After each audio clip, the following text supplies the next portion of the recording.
எல்லாம் திட்டான். என்ன இங்க போய் வாங்கிக்கிற, சுடுகாடு பக்கத்துல இருக்குது, வீடே இல்லை, ஒண்ணுமே இல்லை, இங்க போய் வாங்கிக்கிற, எல்லாம் திட்டாங்களாம். ஆனா இன்னைக்கு அந்த சொத்து மதிப்பு 2 கோடி. அப்ப நீங்க யோசிச்சு பாருங்க, 2000 வாங்கின பொருள் உங்க வீட்டுல எந்த பொருள் 2 கோடியா மாறுங்க? ஒரு 50 வருஷம் எடுத்துங்க, 100 வருஷம் எடுத்துங்க. 100 வருஷத்துல 50 வருஷத்துல வெறும் 50 வருஷத்துல உங்க வீட்டுல ஒரு பொருள் நீங்க 2000க்கு வாங்கிருப்பீங்க. அது எந்த பொருளுங்க நீங்க 1 கோடி 2 கோடியா மாறிருக்கு? எந்த பொருளுங்க? ஒரே பொருளுங்க. உலகத்திலே ஒரே பொருள் 100 மடங்கு 1000 மடங்கு வளர்ந்த ஒரே பொருள் எதுங்க? நிலம் தான். அதுக்கு மிகப்பெரிய சாட்சி இந்த சேலையூர், மப்பேடு, மாடம்பாக்கம். அப்படிதாங்க. ஒரு 10-20 வருஷத்துக்கு முன்னாடி மாடம்பாக்கத்துல ஒரு கிரவுண்ட் ரேட் எவ்வளவுங்க? ஒரு 5 லட்சம், 2 லட்சம், 1 லட்சம் தான். 30 வருஷத்துக்கு முன்னாடி 20,000 30,000 கையில பணம் தான் போதும், நீங்க ஒரு கிரவுண்ட் வாங்கலாம். அப்போ படிச்சவங்க, படிக்காதவங்க, நல்லவங்க, கெட்டவங்க எல்லாருமே கோடீஸ்வரா மாத்திர வாய்ப்பு எதுங்க தருது? நிலம் தான் தருது. அப்படித்தானே? அப்ப அந்த நிலத்துக்கு நம்ம எப்படி வரவேற்கணும்?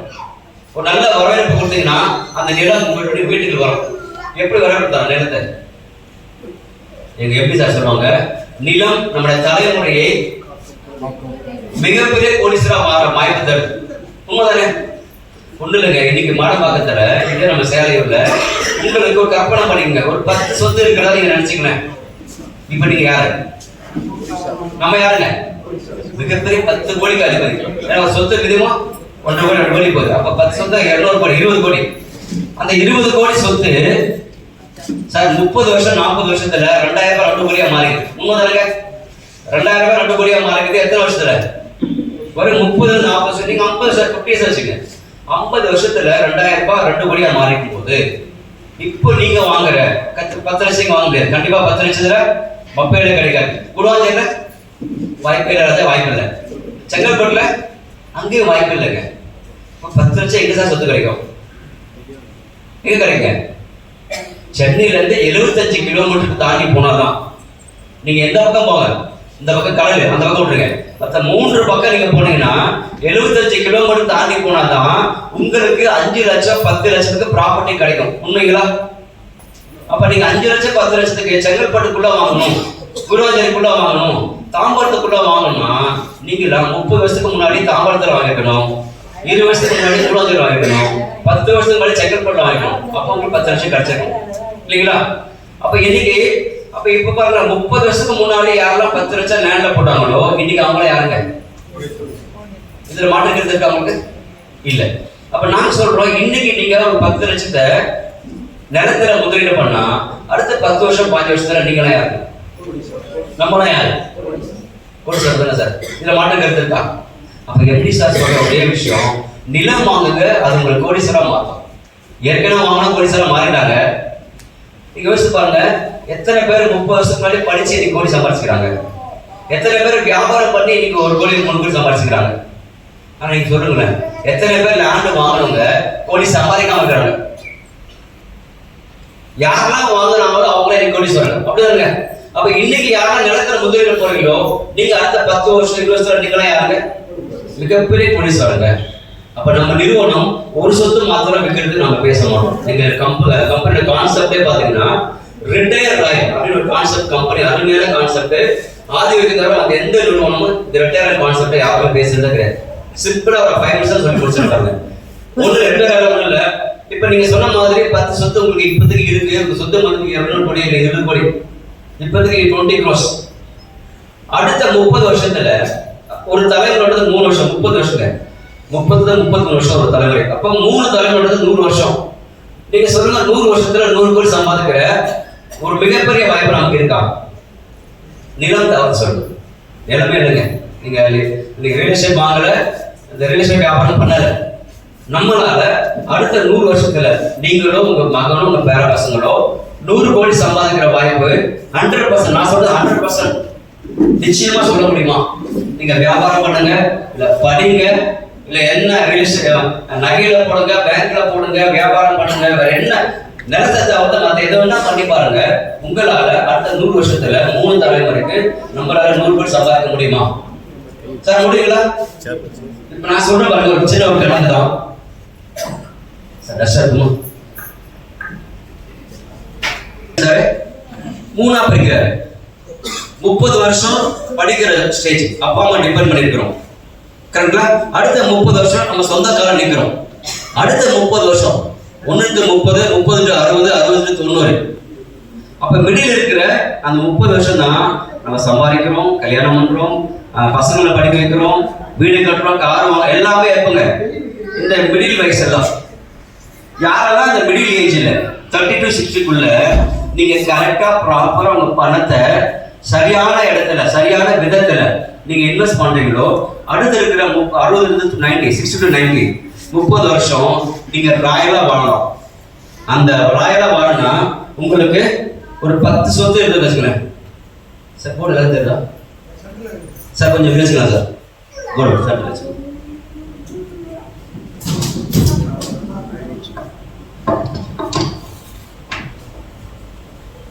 இன்னைக்கு அது 5000 ரூபாய் இருக்கிறாங்க திருமழிசையில. அடுத்து வந்து 690 790 நெல்லிக்குப்பத்துல இன்னைக்கு 1800 ரூபாய் இருக்கிறாங்க. வாலாஜாபாத்ல 600 ரூபாய்க்கு நம்ம ஸ்டார்ட் பண்ணோம், இன்னைக்கு 1400 ரூபாய் இருக்கிறாங்க. திண்டிவனத்துல 400 ரூபாய்க்கு நம்ம சேல் பண்ணோம், இன்னைக்கு 900 ரூபாய்க்கு இருக்கிறாங்க. கரெக்டா? திருமழிசை, நெல்லிக்குப்பம், வாலாஜாபாத், இது எங்க திண்டிவனம். இன்னொன்னு ஓஎம்ஆர் அந்த முள்ளிப்பாக்கத்துல அதே 600 ரூபாய்க்கு வித்த இடம், இன்னைக்கு 1200 ரூபாய். இது எல்லாமே ஒரு 3 வருஷம் 4 வருஷம் கேப்ல. இப்ப நம்ம இது பாத்தீங்கன்னா நம்ம ஆத்வைக்கு ஃபினிஷ் பண்ண ப்ராஜெக்ட். அப்ப வித்தின் 3 years 4 yearsல கஸ்டமர் இன்வெஸ்ட் பண்ணாங்க இல்லையா, அது மதிப்பு என்ன ஆச்சு? டபுள் ஆயிடுச்சு இல்லையா? அப்ப இப்போ நாங்க போடுற எல்லா ப்ராப்பர்ட்டியும் அடுத்த 3 வருஷத்துல டபுள் ஆகுமா ஆகாதுங்களா? இப்ப சொல்லுங்க, நீங்க பணத்தை நீங்க இங்க போறது பதிலா ஆத்வைகளை இன்வெஸ்ட் பண்றது பதிலா நீங்க கோல்டுலயோ இல்ல பேங்க்லயோ இல்ல உங்களுக்கு பிசினஸ்லயோ எதெல்லாம் இன்வெஸ்ட் பண்ணி பாருங்க, டபுள் ஆகும்னா ஆகலாம், ஆகாம போகலாம். ஆனா இங்க 100% ஆகும். அப்ப இந்த கால்குலேஷன் பிரகாரம் பாத்தீங்கன்னா அப்ப நிலம் என்பது 3 வருஷம் டபுள் ஆகுது. அப்ப இந்த 1 கோடி அடுத்த 3 வருஷத்துல 2 கோடியா மாறுமா? அடுத்த 3 வருஷத்துல 2 நாளா மாறுமா? அடுத்த 3 வருஷத்துல 8 கோடி. அப்போ 10 வருஷத்துல 1 கோடி 10 கோடியா மாறுமா? ஓகே, 1 கோடி 10 கோடியா மாறுது 10 வருஷத்துல. அடுத்த 10 வருஷத்துல இந்த 10 கோடி எத்தனை மடங்கு மாறுங்க தெரியுமா? அடுத்து 10 கோடி 100 கோடியா மாறும். அடுத்த 15 வருஷத்துல ஏன்னா நிலம் டெவலப் ஆயிடுச்சு, அதுக்கப்புறம் 20 years வச்சுங்க. அடுத்த 20 வருஷத்துல இது வந்து ஃபர்ஸ்ட் 10 years, அடுத்த 10 years, அதுக்கப்புறம் 20 years. அடுத்த 20 yearsல இந்த 100 கோடி எத்தனை கோடியா மாறுங்க? அட்லீஸ்ட் டபுள் ஆகுமா? நான் 1000 தவிர சார் 2 மடங்கு வருமா? 200 கோடி. அடுத்த 10 வருஷத்துல 50 வருஷத்துல இந்த 200 கோடி 500 கோடியா மாறுமா மாறாதுங்களா? சரி, இந்த கணக்கு ஏதாச்சும் டவுட் இருக்கா? இருக்குங்களா? இப்போ சொல்லுங்க, நீங்க ஒரு 10 சொத்து வாங்கிட்டீங்கன்னா உங்க தலைமுறை 3 தலைமுறை நான் போட்டா 1 தலைமுறை இருந்துச்சா? 1 தலைமுறை எவ்வளவு சம்பாதிக்கலாம்? 50 வருஷத்துல நீங்க 500 கோடி சம்பாதிக்கலாம். அடுத்த 50 வருஷத்துல இந்த 500 கோடி 1000 கோடியா மாறுமா மாறாதுங்களா? மாறுமா? அப்ப 100 வருஷத்துல ஒரு 1 கோடி இன்வெஸ்ட் பண்ணா 1000 கோடியா மாறுது. மாறி இருக்கா? மாறி இருக்கா? சரி, எப்படி சார் நீங்க ஆணித்தரமா சொல்றீங்க? எதை வச்சு நீங்க 1 கோடி அடுத்த 50 வருஷம் 100 வருஷத்துல 1000 கோடியா மாற சொல்றீங்கன்னா ஒண்ணு இல்லைங்க. மக்கள் தொகை 30 கோடியா இருக்கும் போது நிலத்தின் தேவை அதிகமா இருந்துச்சு. 50 கோடியா மாறும்போது நிலத்தின் தேவை அதிகமாயிடுச்சு. மக்கள் தொகை 100 கோடியா மாறும், இந்திய மக்கள் தொகை 100 கோடியா மாறும்போது நிலத்தின் தேவை அதிகமாயிடுச்சுங்களா? இப்ப எத்தனை கோடிங்க? 150 கோடி. அப்ப அடுத்த 50 வருஷத்துல இப்ப இருக்கிற மக்கள் தொகை அட்லீஸ்ட் 200 கோடி 300 கோடி போகுமா? அப்ப நிலம் என்பது இந்திய வரைபடத்துல இந்த பக்கம் 3 பக்கம் என்ன இருக்கு? கடல் தான் இருக்கு. அப்ப நிலம் உற்பத்தி பண்ண முடியாது, நம்ம மக்கள் தொகை பெருகுது. இப்ப சொல்லுங்க, நிலத்தின் தேவை அடுத்த 30 வருஷம் 20 வருஷம் 10 வருஷத்துல கம்மியா இருக்குமா அதிகமா இருக்குமா? அப்ப அதிகமாக தேவை அதிகமாக, சப்ளை கிடையாது, மேனுஃபேக்சரிங் கிடையாது. இடத்துக்கு சப்ளை இல்லை, மேனுஃபேக்சரிங் கிடையாது, தேவை அதிகமாக. இன்னும் முக்கியமான இன்னொரு விஷயம் நான் சொல்லிடுறேன் பாருங்க. யாரெல்லாம் டிடிசிபி லேண்ட் வாங்கி வச்சிருக்கீங்களோ, ஏன்னா அடுத்த 5 வருஷத்துக்கு அப்புறம் டிடிசிபி லேண்ட் இருக்காது. இருக்காதுன்னா வாங்க முடியாது. ஒரு காலத்துல நீங்க 5-10 years பேக் போனீங்கன்னா டிடிசிபி அப்ரூவல் 150-200 வரும். இன்னைக்கு டிடிசி அப்ரூவல் லேண்ட் வாங்குறது 100 தான் வருது. ஒரு வருஷத்துல 100 டிடிசி அப்ரூவல் வெளியே வருது.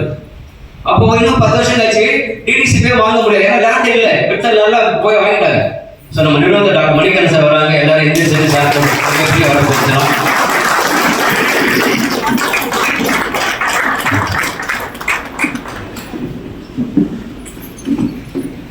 சரிங்களா? அப்போ இந்த ஒரு 50 வருஷத்துல நம்மளால 500 கோடி 1000 கோடி சம்பாதிக்க முடியும். அடுத்து நம்ம 3 தலைமுறை, அப்போ நம்ம 3 தலைமுறை 100 வருஷத்துல யாரெல்லாம் ஒரு 10 சொத்து மினிமம் வாங்குறாங்களோ அவங்க எல்லாமே அடுத்து நம்ம தலைமுறை எப்படிங்க நம்மளை பார்க்கும், எப்படிங்க பார்க்கணும்? நம்ம தலைமுறையில மிகப்பெரிய கோடீஸ்வர வர வாய்ப்பை ஒரு வரலாறு படைக்கிற சம்பவத்தை நீங்க பண்றீங்க. என்ன பண்றீங்க? வரலாறு படைக்கிற சம்பவத்தை நீங்க பண்ணீங்கன்னா நீங்க தான் உங்க வீட்டுக்கு ராஜா. அப்படிதானுங்க? அப்போ ஒரு அருமையான வாய்ப்பு தான் ஆதி வகையில ரிட்டையர் ராயல் அந்த கான்செப்ட் மூலமா ஒரு நபர் ஒரு குடும்பத்துல மினிமம் ஒரு 10 சொத்து இந்த தலைமுறை வாங்கிட்டீங்கன்னா உங்க எல்லா தலைமுறையும் அது மிகப்பெரிய கோடீஸ்வரா வர வாய்ப்பை ஆதி வகை உங்களுக்கு கொடுத்துருக்கு. இந்த வாய்ப்பை நீங்க எப்படி பாக்குறீங்க, எப்படி எடுக்க போறீங்கன்றதுதான் நம்மளுடைய லைஃப் மாறப்படும். சரிங்களா? ஸோ அந்த அருமையான ரிட்டையர் கான்செப்ட் கொடுத்த நம்ம சேர்மன் சாருக்கு மனமார்ந்த நன்றியும் உங்கள் சார்பாக வாழ்த்து தெரிவிச்சுக்கிறேன்.